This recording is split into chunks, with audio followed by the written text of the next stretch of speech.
It is the 26th of April. It's actually the 24th, but we're recording this to make sure that we can deliver you a fantastic show. And we have a fantastic guest tonight, Jeff Eager. He is the former mayor of Bend, Oregon, and is a blogger and a lawyer and somebody who does quite interesting investigative work in his blogging and digs into these issues. One of his favorite topics is one we're really thrilled to talk about too, which is Congresswoman Val Hoyle, Lamoda, Shamia Fagan, and then of course you've also focused a lot on Measure 110 in many of your writings too. But welcome to the show, Jeff. Thanks, Kevin. Glad to be back. So I guess why don't we launch right into it?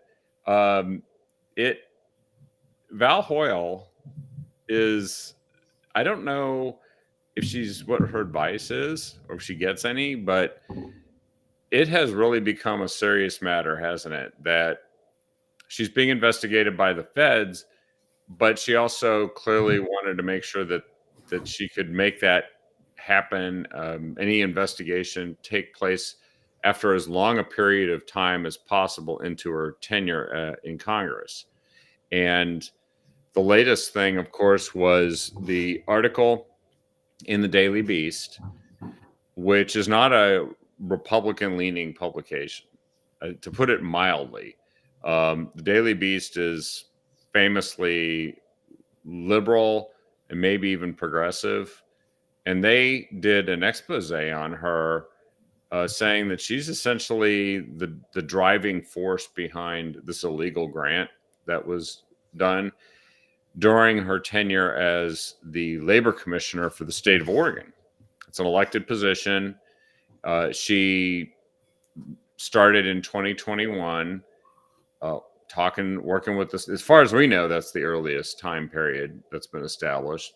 And then there's a progression of how she gradually tried to shape how this would work. She got donations from the now famous Lamoda, or the Weed as it's translated into English, pot company, which owes millions and millions of dollars in tax liens to the federal and state governments, has been sued like 40, 50, 60 times in the state of Oregon for delinquency on paying its bills. And yet they had bags of cash they could give to a whole variety of Democrat office holders and candidates. And one of them, Shamia Fagan, actually they hired to be a consultant to go out and promote getting licenses for Lamoda in other states as a moonlighting job to being Secretary of State. Just one little small problem. Shamia Fagan appears to have gone into an audit which was going to scrutinize Lamoda itself and tried to manipulate that audit, which apparently is still considered an audit by the auditors and the current Secretary of State. But it did lead to Shamia Fagan pretty quickly resigning. Now she's under federal investigation. Lamoda's under federal investigation. And as we know, the federal investigation has been extended now through subpoena to include Val Hoyle and her activities in this, now we know to be an entirely illegal grant using federal money that was given to this cannabis company, with all these problems. And then she proceeded, following her tenure at as Bully commissioner, to withhold public records on her cell phone, her private cell phone, on which she did business, public business, which makes it a public record. She spent 11 months trying to withhold that. And in fact, still there is no way to confirm that she's actually turned in everything that she should turn in. But now, of course, she's under federal investigation. So she probably doesn't want to turn in anything that looks too incriminating at this point, or at least devastating to her reelection campaign. And she did take donations for her congressional campaign from Lamoda as well. So you have followed this all along the way. You kind of have, and you filed a federal election complaint against her because you can't take more than $100 in federal cash. Yeah. And then you're supposed to return it right away. And Yep. you rightly question that which is the modus operandi of LaModa. They do donate cash. And now there's something that they probably should just call the LaModa rule in the state of Oregon, that you can't donate more than $100 in cash to a state Yeah. candidate either, right? Yep. Yep. That's right. It should be called the Lamoda rule. And I didn't even realize this. I was in Eugene a few weeks ago. There are still Lamoda outlets open. Like there was a retail store that I drove by. I was like, holy smokes, it's Lamoda. And I don't understand how they continue to operate as a business. I really don't. Like I just don't get it, with all the liens against their properties and all the lawsuits they've been subject to, the federal investigation. And I mean, I don't know that there's legal grounds to shut them down. I'm just shocked they have the financial wherewithal to stay in business. So that was news to me. I mean, I guess I shouldn't be too surprised, but yeah, with regard to Congresswoman Hoyle, I think she's just really bad at being a congressperson. I think her political instincts are really, really bad. I don't think there's any way to interpret the record regarding the grant that went to the LaModa affiliated nonprofit that, as you mentioned, was illegal under federal law, in that the state of Oregon had to claw back what was left after the grant was issued. I mean, Hoyle pretty clearly forced that thing through BOLI, the agency she was running here in Oregon. Clearly. I don't know how to interpret that any other way. I don't know what her defense would be, other than that she just likes apprenticeships. But I think she pretty clearly did a favor for campaign donors. I don't know how else to think about that, and that's that's a problem for her. But her instincts, her bad instincts, I think, go beyond even that. Like she tweeted earlier this week, I think, or last week. Well, no, it would have been earlier this week. On 420, she tweeted with her and Earl Blumenauer, who's a congressman from Portland who's retiring, and talking about how we need to turn our backs on the failed war on drugs, and make it easier for pot companies to do banking.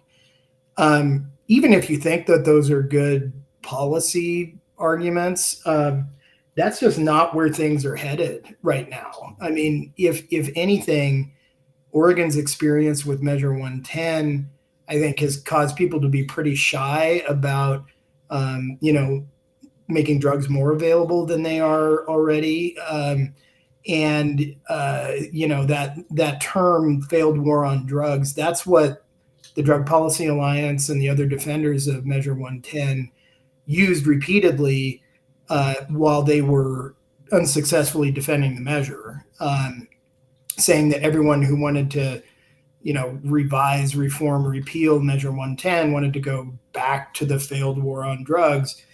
And even Democrat legislators didn't care for the most part. They're like, okay, fine, we have to do this because people are really mad about the effect of this measure. Yeah. But here's Hoyle, using that same terminology with regard to marijuana, which has been legal recreationally in Oregon for a long, like 10 years now or something. So it just doesn't fit. It doesn't fit the times. I think the marijuana stuff, to be honest with you, is headed in the other direction nationally. The NIH, National Institutes of Health, which is a federal agency, they came out with a report in the last couple of weeks about how regular marijuana use contributes to, with some very serious mental health problems for young people. And I think what we're seeing is that kind of this gradual liberalization of drug laws, which Oregon has been on the vanguard of in many different respects. I think it's turning around now, and I think that for her to go to go on social media and to uh, talk about letting pot companies bank more easily under federal law, um, when she's got the record she does on that issue, and I think that voters are kind of turning the other way. It doesn't make any sense to me. She's acting like she's untouchable politically, and or she just doesn't know, right? Like she's just tin air, yeah, right? yep. That's I was surprised, and what that meant to me is that even beyond the scandal stuff that she's dealt with, she's just not good at being a politician. Like she can't read the room, so to speak, and um, for her to focus on that stuff, it just doesn't make any sense to me. Um, so yeah, she's not very good. Well, and the Breitbart article pointed out how there's a lot of communication that was going on. And of course, Willamette Week had also uncovered some of this. There's a Yeah, lot of communication going on between her and the Lamotta people and people within Boley. yep, And so it seems kind of short-sighted of her, because you always have the other half of the conversation yep, in those, even if you didn't have everything off of her private cell phone that she tried to really conceal for as long as she could, pretend like she didn't even know someone had requested it. But she was coaching the Lamotta executives on what to yes, do yes, during a meeting that she was chairing yes, of a commission in Boley to decide whether or not the grant would be issued. yes. That means that the stuff on her phone would indicate exactly what she was trying to do. And then also, I remember it was a topic in a couple of these articles is how do you get a federal grant for a cannabis company when it's against federal law to do that? How do you get it? Well, there's only one answer to that question, I think, because on the federal end, they're, unless you think that they just missed it or rolled over for it, someone didn't tell them. And that was the subject of one of the articles. Someone didn't tell them that it was a cannabis company. Mm-hmm, mm-hmm, Well, they know it's a cannabis company. There's no doubt that Val Hoyle knew it, and the other people who were discussing whether to give the grant or not knew it. So someone didn't tell the feds that it was a cannabis company. mm-hmm. Who decided that that was going to be Yep, done? yep. Who decided that? Yeah, that's a great question, and I don't know the details of how that federal grant was to be administered, but uh, the idea that no one at Boley, that it didn't occur to anyone at Boley, like, hey, cannabis is still illegal under federal law. This is federal money, but let's jam through this grant to this cannabis nonprofit. I mean, it doesn't make any sense. Unless the overriding impetus on Hoyle's part was to reward a campaign donor, which is, I think, exactly what happened. And her problem is it looks exactly like that. And she's been going back and forth with Boley and the media about her phone and her public records. Um, DOJ or US DOJ is not going to be as patient as Boley has been with her. They don't mess around with discovery stuff like that. So I think that the public records request stuff is probably not top of her list of concerns right now. I think it's probably having the FBI knock on her door. Well, and the other thing is the feds don't always start when they're dealing with a government agency. They don't always start with a subpoena. That's when they don't get the cooperation, right? Mm-hmm. I seem to recall that when the feds were asking for information from uh, from the state of Oregon with regard to Shamia Fagan, the attorney general actually pushed back and said, you're asking for a lot here. Like, this Yeah. is really hard, and do you Yeah. really need all this? And like, they were already dragging their heels on somebody who'd resigned. Yep. So I can only imagine that the feds decided that they needed a subpoena because they weren't getting Mhm. cooperation. And by the way, it's worth mentioning that Val Hoyle's very likely general election opponent, Monique Despain, played a role in this because her campaign team put together a website called "What's Val Hiding?" Just Yep. asking the question because it seems like there's something missing, and she's doesn't want people to know it. What's valhiding.com, and then she did a press conference and sent a letter to the U.S. attorney for the state of Oregon saying your investigation is not complete if you don't extend it to include Val Hoyle and this pattern of corruption that it is apparent from. And the reports are dominated not by red meat conservative outlets. In fact, Willamette Week, the Daily Beast, the Oregonian was also mentioned in there. Mhm. Some of Mhm. your work was cited too. But I think those outlets, you can't ascribe to the Willamette Week or the Daily Beast partisan political motives for ousting Val Hoyle. They're just actually exposing what was being said Yep. and what was being done and what there were records to back up. And so, why is it that so Monique Despain just got this exposed, and then 5 days later, which we only learned weeks after that, they had subpoenaed this. So the feds had to force the issue, it looks like, rather than just having a nice government to government Mhm. information exchange. Mhm. So there Mhm. must be a lot of records that they're coming through. And Val Hoyle is probably very concerned that she's going to have to tell them everything she knows or Mhm.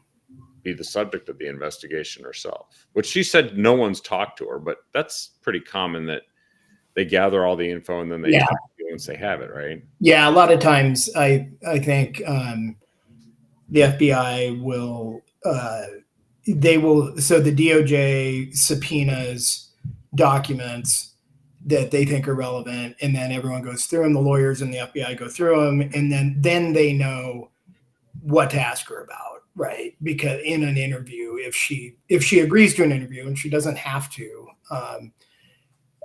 but oftentimes if people want to be cooperative, they do that. So yeah, they're apparently in the process of gathering those documents so that they can ask her informed questions if they do get the chance to ask her informed questions. So yeah, I think she should be worried about it. I'm sure she is. Or, well, I shouldn't say that. Given the tweet last week or on 420, maybe she's not concerned, but she probably should be. By the way, the tweet last week for everybody listening and watching here was celebrating the pot smoking holiday of 420 or April 20th, which has various mythology around the origin of the date, but the intention and what's being celebrated is not obscure. It's like smoke as much pot as you can that day, and blow it in the face of anybody who doesn't like it because they're going to do whatever they want now. It's legal, and they were kind of that way before it was legal. And Val Hoyle stood next to Earl Blumenauer, who is in a district that has 40% more Democrats than Republicans in it. And Val Hoyle is in a district that has about 4% more Democrats than Republicans. And she Yeah. agreed with Earl Blumenauer that it should be every day should be 420. So we Yeah. should just smoke as much pot as we can every day and celebrate that. And then she went about attacking what they described as the war on drugs in a state that is literally reeling from the fentanyl and meth epidemics that drug decriminalization. I mean, the talking points they had there are the same ones that were used to explain why we needed Measure 110 in the first place, which Yep. couldn't be more repudiated at this point. So Yes. that was a really amazingly stupid tweet in the context of what we just talked about, which is that you'd think she'd know that this does not have a good look for her. Yeah, you would like to think so. I was just actually looking for that tweet, and wonder if she took it down. That'd be I pretty. just saw it a few minutes ago. Okay. Is it on her official Twitter account or It's her her? own official Twitter account. Yeah. Yeah. Okay. It might not be for very long because someone in our communications team that, and by the way, these tweets are often done by someone on a comms team, but I don't think they do it when it's the candidate themselves, thinking that the candidate's going to have a problem with they themselves standing next to Earl Blumenauer talking about for an end. I mean, who believes at all that this person is serious about what's happening to the country and to the state Yeah. with fentanyl and meth addiction when she's celebrating a date for smoking as much pot as possible and then getting rid of any attempt to counter drug abuse. Yeah, for sure. And I did find it. You're right. It's still up. And she just tweeted on April 20th, of course. It's 420, and we are fighting back against the failed war on drugs. And then there's this video of her and Earl Blumenauer both wearing their green bike pins, which I'll say a few things about that in a minute. But and they're talking about how we need to pass legislation at the federal level to deschedule cannabis so that it can be so that people can cannabis businesses can bank more easily, because the fact that it's still illegal under federal law makes that it can make it difficult. As I understand it right now, they have plenty of banking opportunities, at least credit unioning opportunities now. But yeah, super odd for Hoyle to say right after her state has resoundingly repealed Measure 110. Yeah, her own Including a party, bunch of actually. people in her own party, to Yeah. say that she is fighting back against the failed war on drugs. Wow, I think that's way out of step with where voters are in Oregon right now, even a lot of Democrat voters in Oregon. And it's just tone deaf. I mean, and especially given like what we just talked about, Kevin, with her helping out famous. I mean, maybe what she's most famous for is having helped out this cannabis company with an illegal federal grant.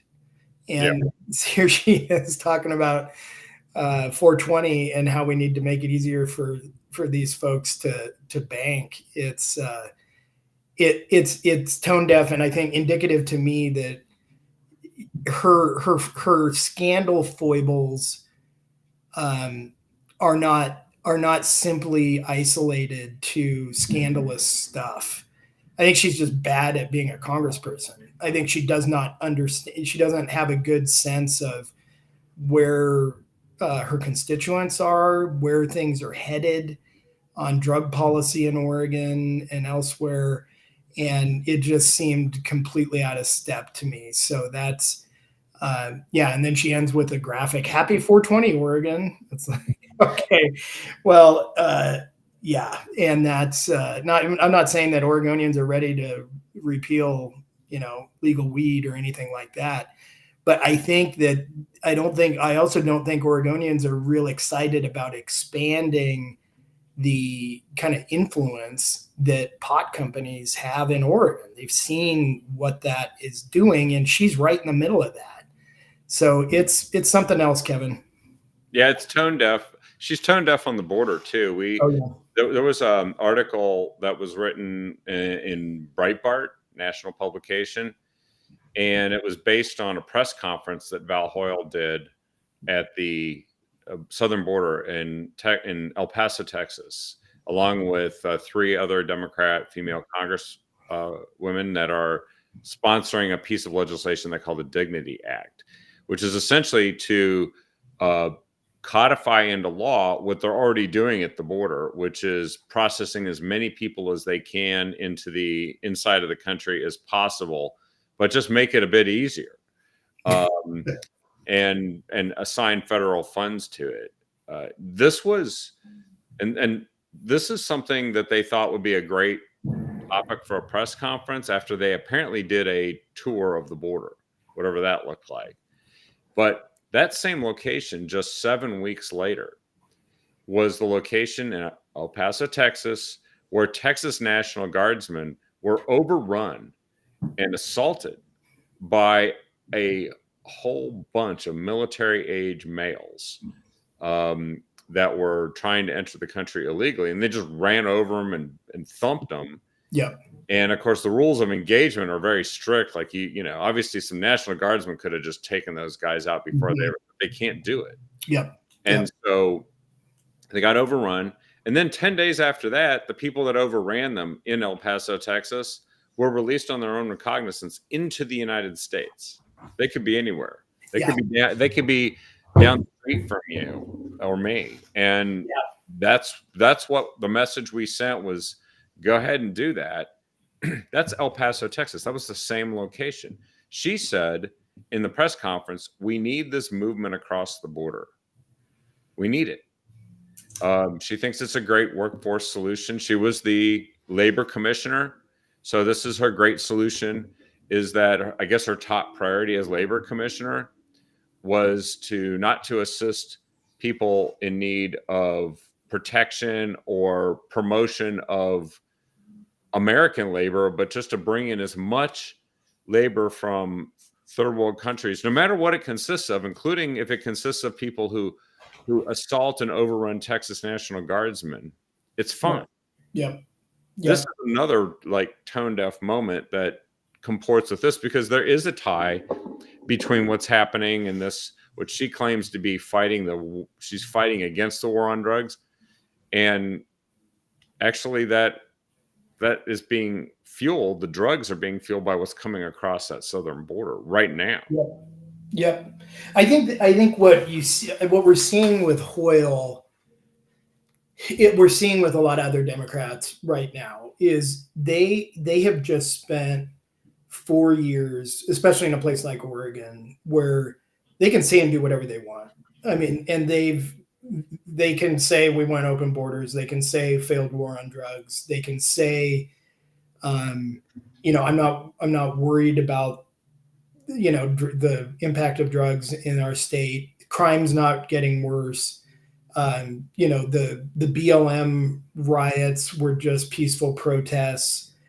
We're going to fix climate change by regulating and taxing Oregonians. That's what they've been saying that, and they've gotten away with it really since, for sure since 2020 and even before then.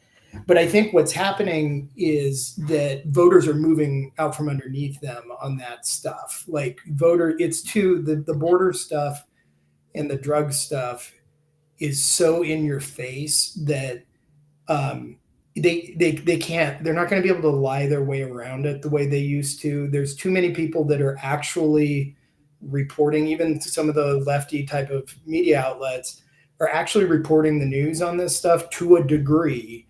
And if you look at polling nationally, Democrats are worried about the border too. It's really their elected officials and their really kind of hard left progressive donors who are driving the train for that party on that stuff. Same with drugs right now. I mean, honestly, and you have people like Hoyle. Some Democrats are getting it faster, some are getting it slower. Hoyle's getting it slower. Yeah, and in a district, and they've had a lot of close elections, but it's almost like, well, even if we win by a microscopic hair, pedal to the metal. We're right, and this is smart stuff, and they're going to love it once we do it. Which there couldn't be a bigger example of how that blew up in their faces than Measure 110. Which, by the way, you've done a lot of reporting about this. The Soros link to all of this stuff. It's sponsored by George Soros and the organizations that he works with and funds. And Oregon is one of their laboratories. Yep. And it was a laboratory that gave them results they didn't want and that we didn't want. Oops. If you go through the record, their nonprofit filings, I think it was in 2020 or 2019, their annual report that they had to give to the IRS, they have to disclose, we're working with these people in these states. And they talked about Measure 110. It wasn't a measure at the time, but they said we've identified Oregon as a good opportunity because of the politics there, and we're going to give it a try. And they did. It just totally blew up in their face. I mean, it's not funny. I shouldn't laugh because they killed a bunch of people here in Oregon, but they put all their eggs or a lot of their eggs in the Oregon basket, and George Soros and his folks funded most everything to get Measure 110 passed, and then spent a bunch of money trying to defend it unsuccessfully. And you could tell they were kind of getting desperate toward the end of that, when it was clear that they didn't even have a majority of Democrats in the legislature carrying their water for them anymore. And I've got to think that the Drug Policy Alliance, which was co-founded by George Soros and funded by him, I'll bet they had some strategic planning meetings, and they're probably having to revamp the way that they're approaching this stuff, because Oregon was such a disaster for their reason for existing, and it didn't work here, and it's not going to work other places either.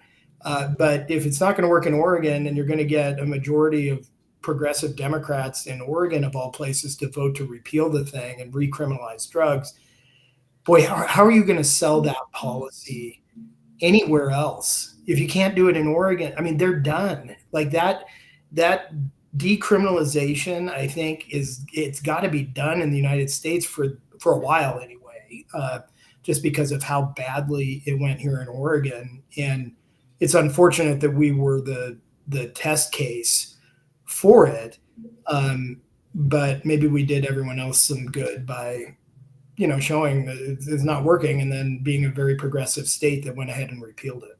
Yeah, we've provided the TV B-roll coverage for literally every ad that you could run against trying to do this in any other state. Yep. We've also got, of course, the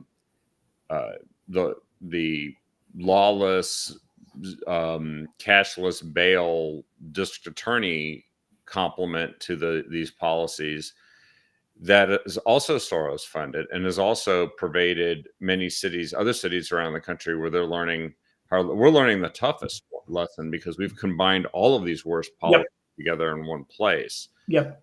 And then we turn around and we say the only way we can solve all the problems that we just dramatically exacerbated is by taking several years to build expensive housing for people that are on the streets. And so it's created a whole industrial complex that doesn't solve the problem, but requires an enormous amount of cash. And it doesn't only not solve the problem, it makes the problem worse. Like Metro is raised like $1 billion in their homeless fund, and it hasn't helped. It literally. I haven't written this yet, but at some point I want to. Like, there, as conservatives, a lot of us have said, well, it's not just spending money. Spending more money doesn't solve the problem, right? Which is true. In Oregon, I think there's a really good argument that can be made, not just to conservatives, but to everyone, that spending more money makes things worse. And not only with regard to homelessness and drugs and all that, it's like our state cannot walk and chew gum at the same time. And they spend these massive amounts of money, and they don't really know what they're doing. So they do things unlawfully sometimes, like the grant. And they just throw more money at the problem. And, even every time I see an Oregon politician say, no Oregonian should have to do XYZ, or we're spending $30 million on this. And I just saw Kotek was talking about that earlier this week. It's like, stop talking about how much money you're spending. How much money you're spending is at the very least totally uncorrelated to whatever results you're going to get out of things. And I would argue that it actually really does make things worse, because so much of the spending that our state government does is it just goes to enrich these nonprofits that fuel they're kind of just barely like hidden activist groups and political groups, and it's just this cycle where the money just keeps flying through, and it creates bad policy and really bad results. And there's just you can't the problem that Democrats in Oregon have right now is that they've run everything forever, and the results are manifestly bad. Yeah, And they that own all of it. Yep, They own all of it. everything.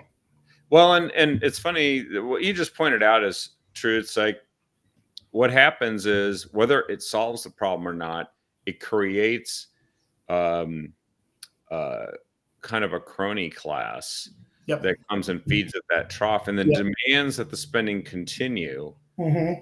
to vindicate the good intentions stated by the politicians. And then the politicians become dependent on the largesse of donations and support that they get from all the people. And it just doesn't even matter if it's solving the problem, but it ends up costing enormous sums of money, which cannot be afforded, or they certainly can't be afford to be squandered on something that's getting worse. And that's what has been happening. It's been getting worse. Yep. I don't know that. I mean, it's a kind of an elitist thing to be able to sit back and do this with other people's money. You actually did the reporting that determined that this executive director for Endeavor, the nonprofit founded and controlled by LaMotta, what was her name? It was Vega. Vega, yes. I forget her first name, but yeah, last name Vega. And she was the Suzanne Vega. Yeah. Which is, I think, I wasn't sure it's a musician's name too. I know. I was thinking that too. It sounds like a made up name almost, but maybe it's her stage name. Could be, but she ended up donating $1,000 in April of 2022, and it paid off handsomely with a $97,000 job. A pretty good return. Yep, to run a nonprofit that essentially cratered immediately, and the grant was clawed back. And when it was clawed back, that was the part they couldn't claw back, was the person who got paid, which, again, you create this cycle, like you were talking about, of dependency, of political investedness that you just can't extricate yourself from. And then once all these people know that you were what you were doing, they all become witnesses that can flip on you. Yep. I'm not sure who's flipping on whom. Are they trying to get the people in Boley to flip on the LaMotta people? Or are they trying to get the LaMotta people to flip on Val Hoyle? Could be both, actually. And good. Yeah. Where they may. Yeah. And that's a good question. And I don't know that those investigations are kind of a black box for all of us outside of them. I would love to know what's going on with the federal investigation of the LaMotta stuff. But I think it'll depend on, do they view this as a political corruption case first and foremost, or do they view it as we're going to get pot businesses case? And I don't know which way it goes, right? I mean, it's, you hear rumors, and I've never seen this substantiated, but there is a logic to it that, somehow these legit, quote unquote, legit pot businesses are affiliated with illegal marijuana activities and cartels and everything else. And that might help explain how LaMotta still had cash when it owed everyone money, and why it was giving donations in cash to politicians. But it's really, I don't know who they're going to try to flip on the other. It'll be very interesting. So some of the other stories that you've covered here relate to, well, I found one very interesting a number of months back, the notorious LGV, who is now our Secretary of State that was appointed by Kate Brown, Lavon Griffin Valade. Yeah. and she was the former city of Portland auditor and a novelist. Apparently, is great Yes. qualification there. She's writing a lot of fiction nowadays. That's for sure. But there is she kind of blessed an audit Yeah. that is Yeah. just hard to believe. She blessed. So the audit that you mentioned earlier that got our old Secretary of State out of her job, which was an audit about the way the state of Oregon regulates cannabis businesses, that was very critical of the regulation of cannabis businesses, that just happened to be going on. That audit was going on literally while Shemia Fagan, the old Secretary of State, was on the payroll of LaModa. Yeah. And it was, even by the time I remember that scandal, the Fagan scandal hit before the audit even came out.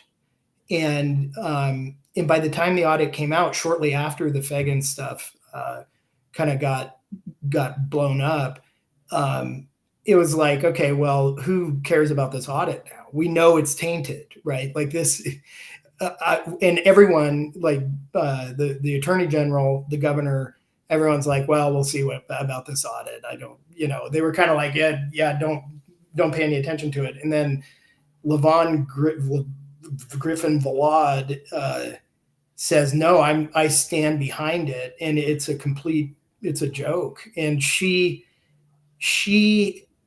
prides herself on her auditing background. So I think she views it as like she's defending her auditors. But the last audit that office came out with, I think it was last week, maybe this week, was about how the Oregon DEQ can achieve their goal of being an anti-racist organization.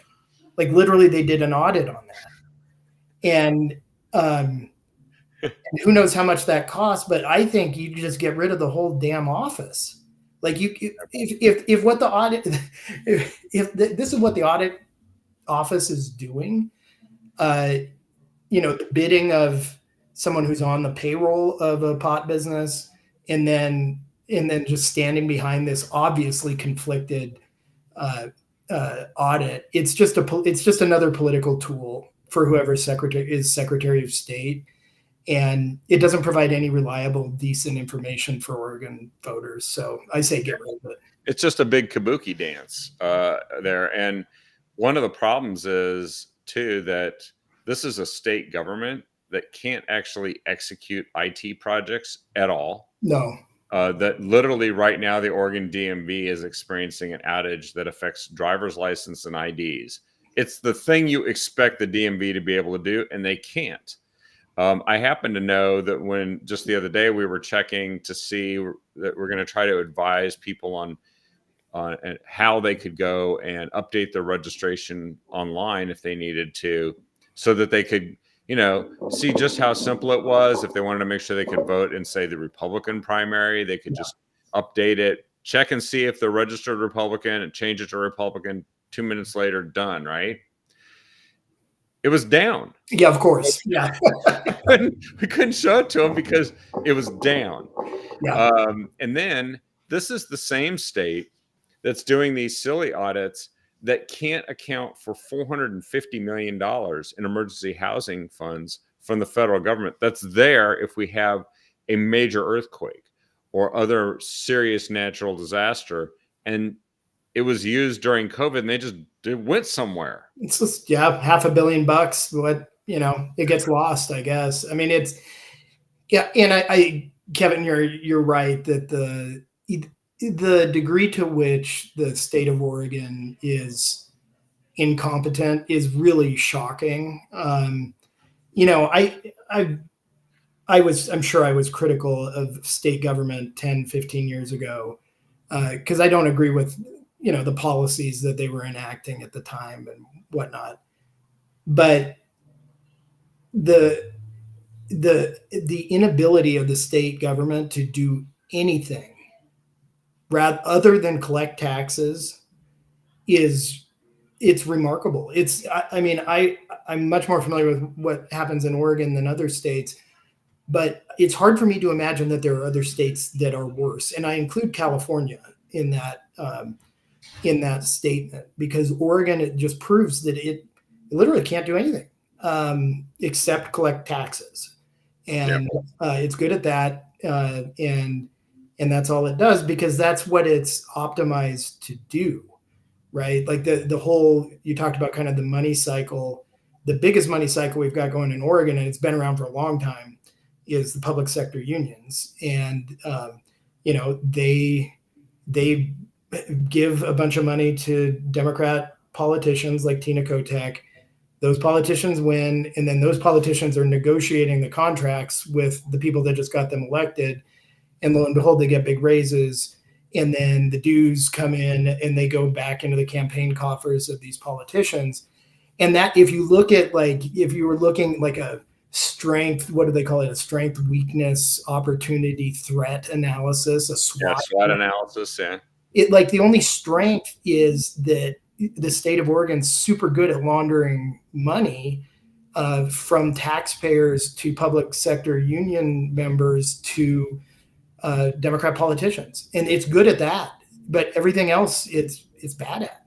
Yeah, it's the only thing that they actually want to do more of in an unlimited fashion. Everything else is an excuse to do more of it. They're actually also really good at killing juvenile salmon. That was an excellent article you had, that they removed the Klamath Dam. They're trying to get rid of these hydroelectric dams, which rely on the horrifically unrenewable water and gravity to generate electricity, which already accounted safely for the propagation of fish population of the salmon.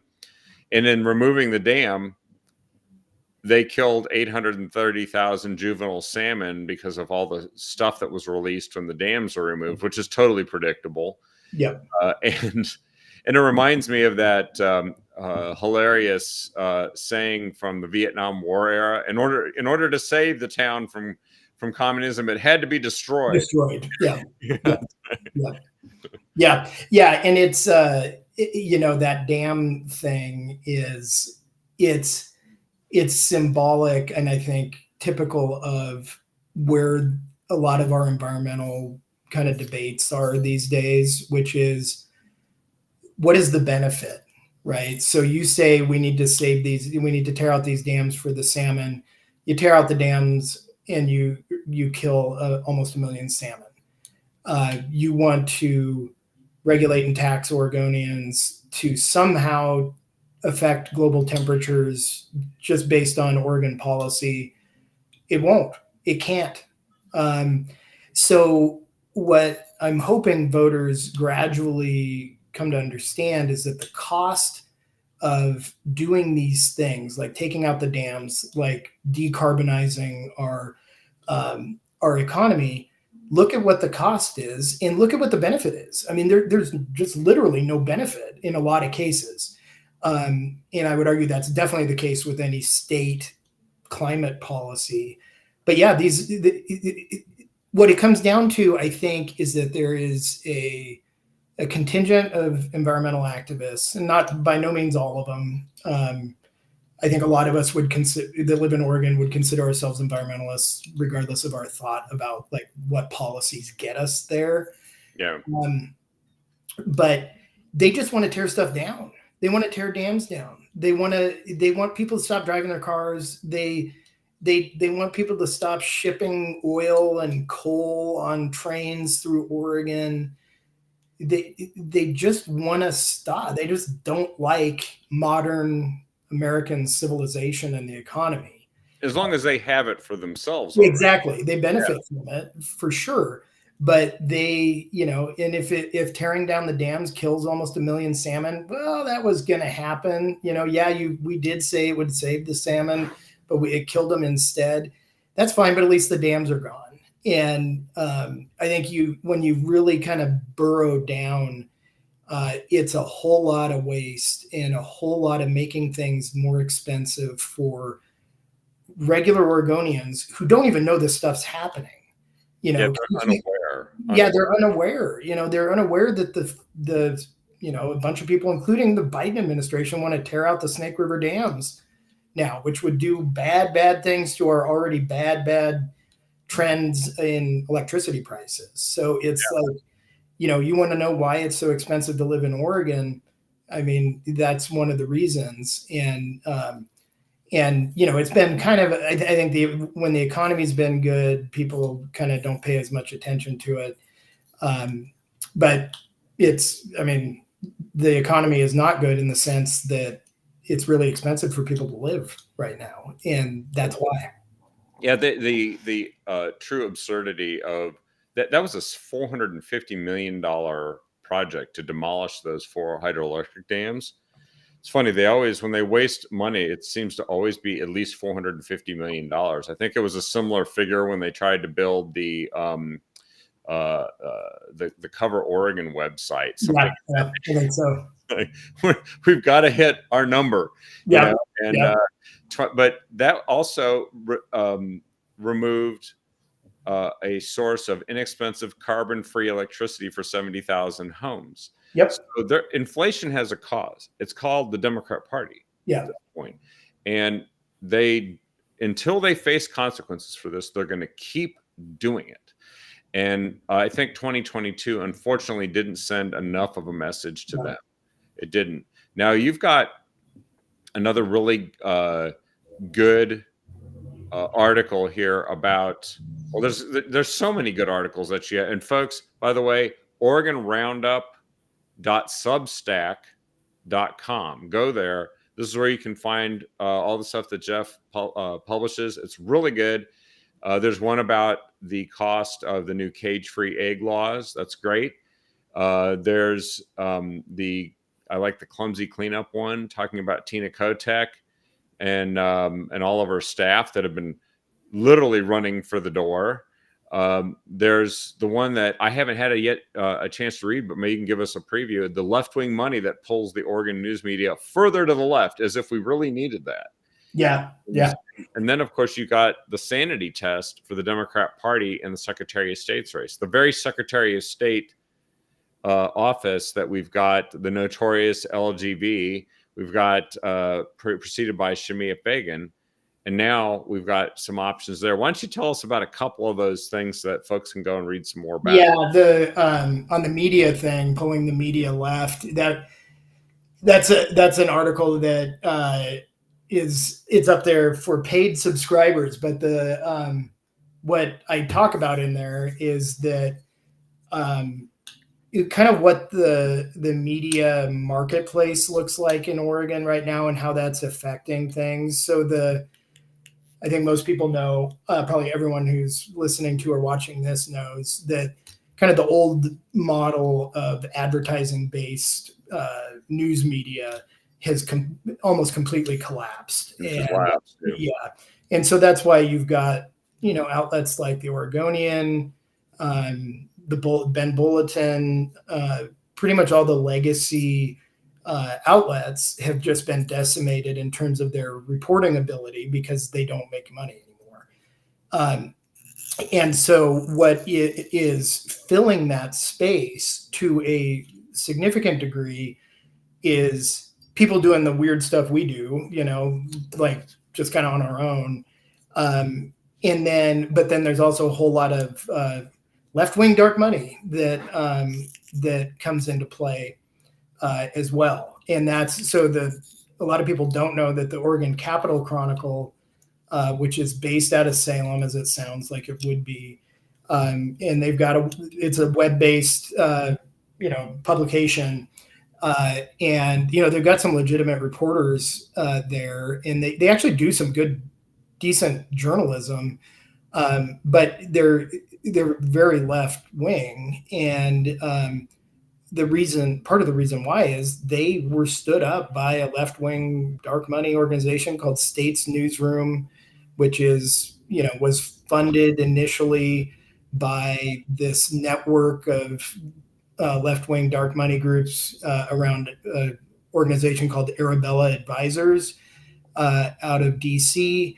And what they did is, a number of years ago, the people that founded States Newsroom were like, well, we want to affect voters' opinions about things. We want them to want to do the things we want to do. So let's start influencing news coverage directly right? So let's pay the salaries of these reporters, and we're going to make sure our story gets out. And that's what they're doing. And which is funny, and it not funny, it's depressing. It shows you how much money they have because they're doing that in Oregon. Like we needed more left wing news coverage in Oregon. Like the Oregonian was doing pretty well with that, and well, the Willamette Week, but they've got so much money. They're doing that in safe blue states, or what they consider safe blue states. Wow. So the point of that piece was, we're going to get run over. I mean, we are going to get run over because they are investing a ton of money in the creation of news content that is sympathetic to their political perspective. And as the advertising-based outlets continue to decline, it's going to be more and more these kind of, news media is just going to be like, I think pretty explicitly just a political operation. Yeah. And the progressives are way out ahead on that issue. They are. It's interesting because the Oregon Capital Chronicle, it's not just the Oregon Capital Chronicle. I happen to know, like in the 4th Congressional District, that all those little newspapers along the coast and in Corvallis and other places, they don't have real news staffs that cover stories. They just take the Oregon Capital Chronicle stuff and they reprint that. Yep. So for weeks, if a story gets into the Oregon Capital Chronicle, it cascades down through all these smaller, like local and weekly newspapers. And so they know it's impactful. I remember recently also hearing that George Soros is buying up a whole bunch of radio stations across the country. And so while we were all thinking, everything's fine, and I'm sure talk radio will always be there and newspapers are honest and focused on local issues, actually they're all being bought up and turned into propaganda pieces for the guy who gave us Measure 110. Yep. What could go wrong with that? Yeah. What could go wrong with it, right? Like it shows you what we're up against. And by we, I mean anyone who's not like a hardcore progressive. One of the reasons why Oregon has gotten as bad as it has is because of the poor quality of news coverage that happens in this state. And it's a big part of that is because they're all ideologically the same, right? These are all Democrats, and maybe they don't register Democrat just so they can say they don't register Democrat, but they're all lefty people, and that's fine. Lefty people can report the news, and but there's really no, like, if you're looking for reporting of stuff from a non-left wing perspective, it's really hard to find in Oregon. And that's why there was no oversight of, the media just didn't really care what Kate Brown did for the most part.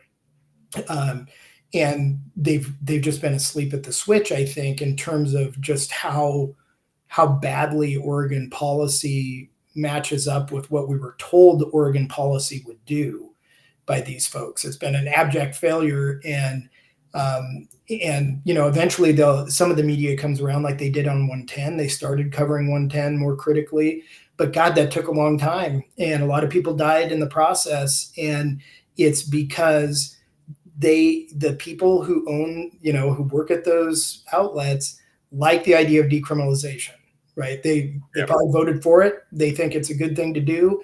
And so it just takes them longer to come around, and everyone's biased. And, the stuff I write about, I don't typically write about, Republicans are doing this, that, and the other thing wrong, because I live in Oregon and Republicans don't matter here for the most part. So you need a cross section of different biases, basically, to give voters some sense of what's actually happening. And that's the fact that we haven't had that in Oregon in a long time, is part of why we are where we are. Yeah, and I was just sort of skimming here at the top of the expensive regulations, and that's inflation. Yep. That's government-caused inflation, and it's not going to actually make life, dramatically better. What it is going to do is the people who can least afford to have their eggs cost $7, $8, $9, $10 for a dozen are going to be hurt. Yeah. That's no doubt about that. Yeah. It was just the legislature just decided, well, this Humane Society group was going to run a ballot measure in Oregon back in 2019 that would have really made eggs more expensive because it would have immediately forced everyone to go cage free with a bunch of other kind of stricter regulations. And so the legislature ended up passing a bill, and some Republicans voted for it because they're like, we want this bill rather than what this ballot measure would do. But ultimately it just took choice away from consumers. So if you're wondering why eggs are so expensive, one of the reasons why is in Oregon, as of January 1st, 2024, you cannot buy anything but cage-free eggs, and cage-free eggs add, 40 cents on average, 30 to 40 cents per dozen over what a cage, eggs from caged hens would cost, which is fine. Like there's a lot of people in the state that would be happy to pay more to know that their eggs came from hens who had not been caged. But there's a lot of people who don't. And it's those people who don't know, or it's the people who don't have, either they don't have the resources to buy cage-free eggs, or they don't care. And they're not following the issues because they have jobs and they're normal people. They keep getting hosed by regulations like this. And the egg thing is relatively small compared to the climate stuff that the state is doing, the dam stuff, like this stuff that just systematically makes everything more expensive. The fuel for your car. Yeah.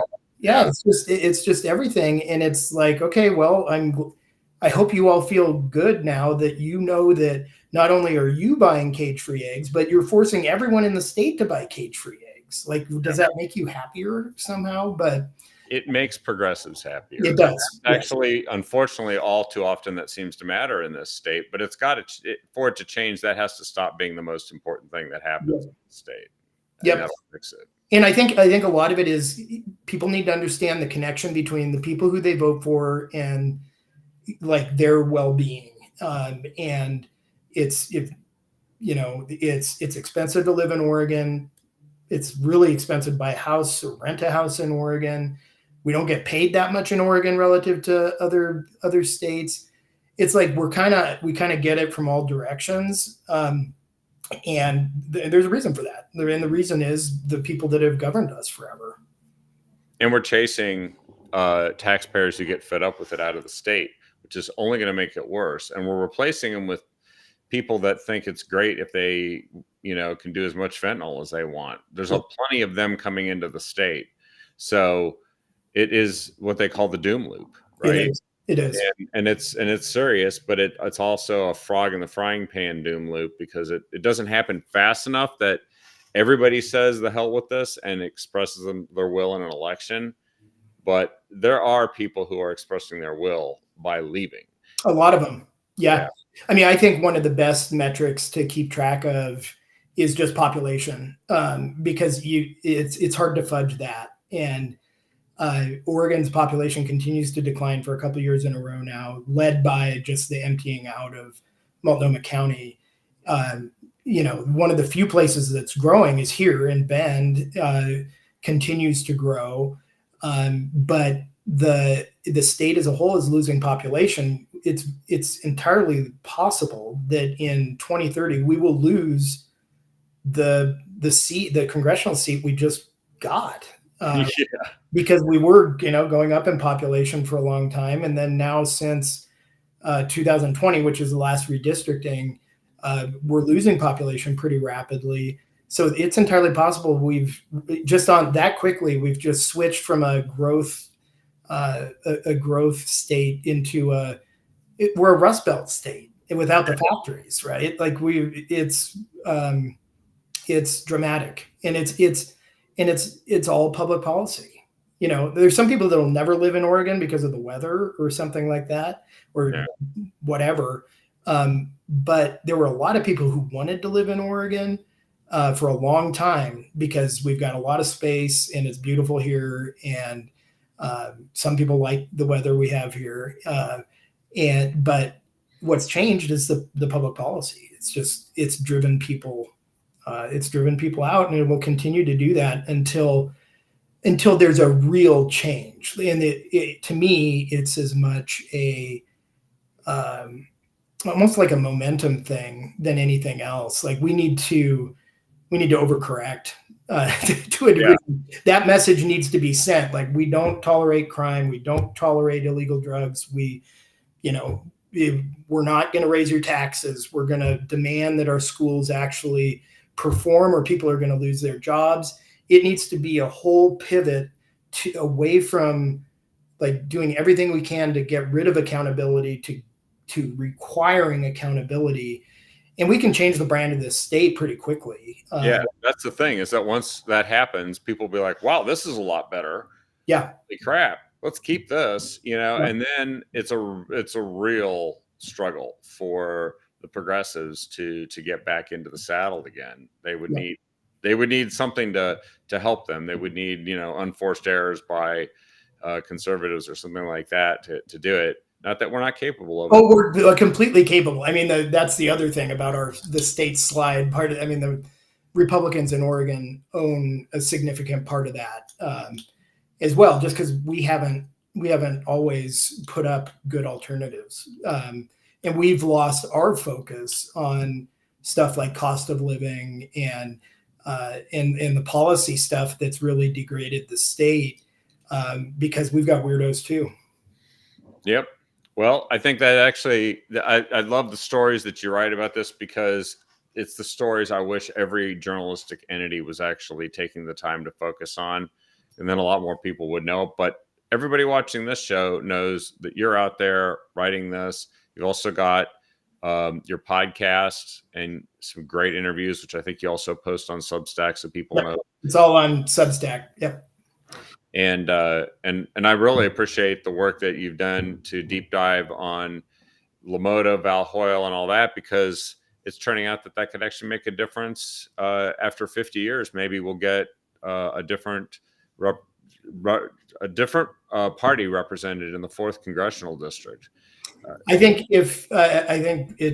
it should result in that.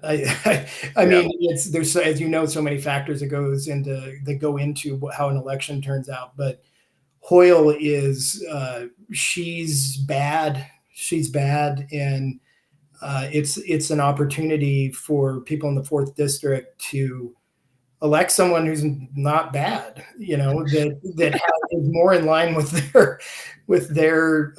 their views and their interests. I mean, that the 4th district it's a beautiful, beautiful place. I love the 4th district, especially down Coos County, like Southern Oregon coast, and Curry County, as you get down there, the beach and towards Brookings, it's just unbelievably, it looks great.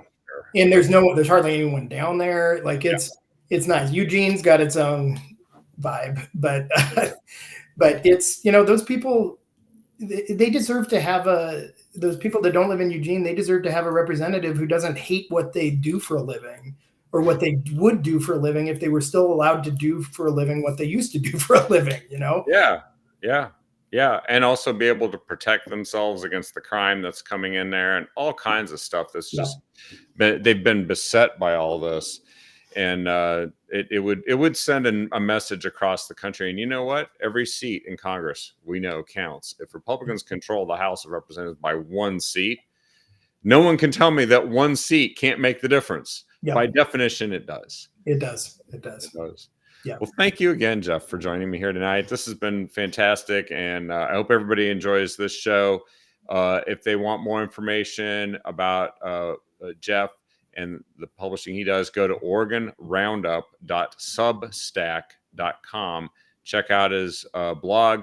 Check out his podcasts, and we look forward to the next time we're going to have you on, because I know there's going to be just as many great topics to cover. And who knows, Val Hoyle's probably not done. No, she's the gift that keeps giving, I think, Kevin. But thank you so much for having me back on. Thank you again. And thanks everyone for watching. Share the show with everyone you can. And we will see you on the next